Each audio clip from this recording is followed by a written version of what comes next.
بسم اللہ الرحمن الرحیم۔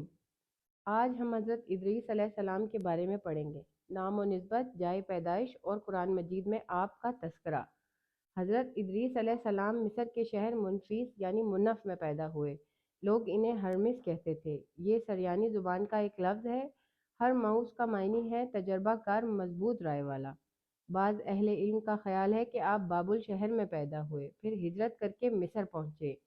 علم انصاب کے اکثر علماء کے مطابق حضرت ادریس علیہ السلام نبی کریم صلی اللہ علیہ وسلم کے سلسلہ نسب میں شامل ہیں۔ آدم اور شیش علیہ السلام کے بعد سب سے پہلے انہیں نبوت کا شرف حاصل ہوا۔ حضرت ادریس علیہ السلام کا نام قرآن مجید میں 2 مقام پر آیا ہے۔ ارشاد باری تعالیٰ ہے، اور اے نبی اسماعیل اور ادریس اور ذوالفضل کا ذکر کیجئے، یہ سب صابر لوگ تھے، ہم نے انہیں اپنی رحمت میں داخل فرمایا، بلا شبہ یہ نیک لوگ تھے۔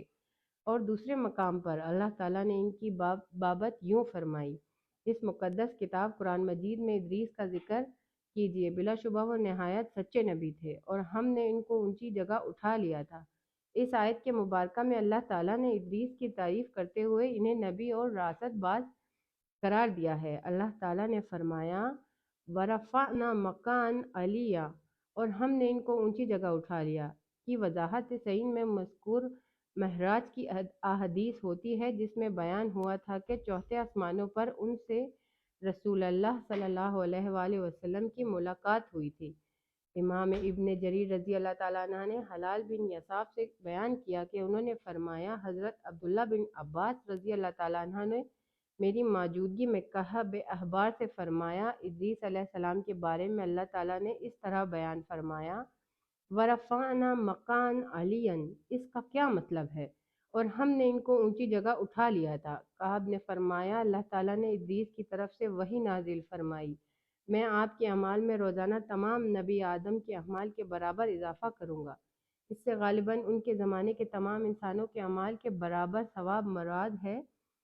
ان کے دلوں میں خواہش پیدا ہوئی کہ ان کی نیکیوں میں بہت اضافہ ہو جائے۔ ان کے پاس ایک دوست فرشتہ آیا، انہوں نے اس سے کہا، میرے بارے میں موت کے فرشتے سے بات کیجئے تاکہ مجھے کچھ مہلت ملے اور میں اور زیادہ نیکیاں کر سکوں۔ فرشتے نے انہیں اپنے پروں پر چھپا لیا اور انہیں آسمان پر لے کر چلا گیا۔ چوتھے آسمان پر اسے ملک الموت اوپر سے آتے ہوئے ملے۔ اس نے ملک الموت سے اس معاملے میں بات کی جو ادریس نے ان سے کہا تھا۔ ملک الموت نے فرمایا، ادریس کہاں ہیں؟ اس نے کہا، وہ میری پیٹھ پر ہیں۔ ملک الموت نے کہا، تعجب ہے، مجھے بھیجا گیا تھا کہ اور حکم دیا تھا ادریس کی روح چوتھے آسمان پر قبض کرو۔ میں دل میں کہہ رہا تھا، اور وہ تو زمین پر ہیں، ان کی روح چوتھے آسمان پر کیسے قبض کروں گا؟